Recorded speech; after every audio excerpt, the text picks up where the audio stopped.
зерттеуші. Сәлем, менің атым Хадиша Небекқызы, менің Аида Талғатқызы.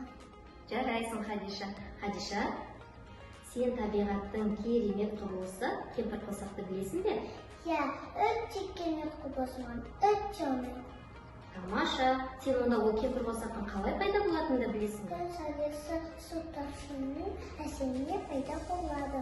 Және олар неше түске бөлінеді? Екі түске бөлінеді. Иә, қандай түстер атай ғой?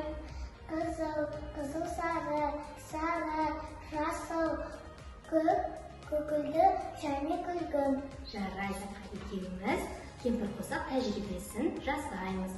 Ол үшін бізге қажетті заттарды өзің таныстыра біл. Стакан, суат 5 стакан, қант, бояулар, еңкіш,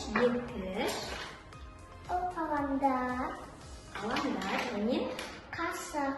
жарайсың. Ал енді стақандағы суларымызға қантымызды саламыз. Ең бірінші стакан өз бойынша қалдырамыз. Екінші стаканға бір қасық қант сала ғой. Бір қасық қант сала ғой. Иә.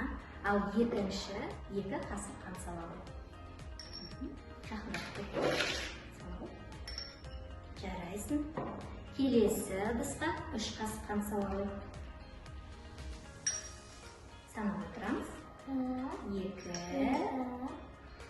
3. Жарайсың. Келесі ыдысымыздағы суға неше қасық қант саламыз? 4 қасық. Санап саламыз. 1, 2, 3,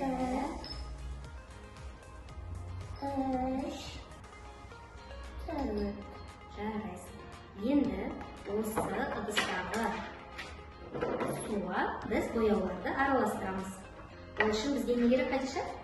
Қалам керек. Сары түсті алып саламын.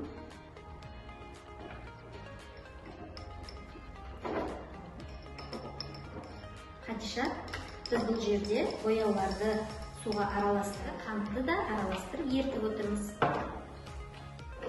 Түсіміз қанық болу үшін бояуды қантқа сала түсеміз. Біз бояуларды араластырғанда ішіндегі қантқа ерігенді байқадың ба?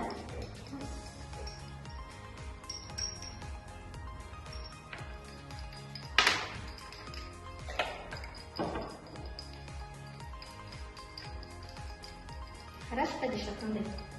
Қанық болды.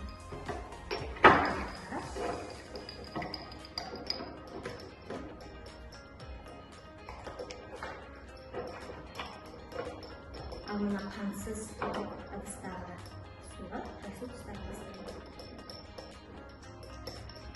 Екіштің көмегімен біз мына ыдыста тұрған түстерді алып, мына бос стақанға толтырамыз.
Қарашы, түстер бір-бірімен араласты ма?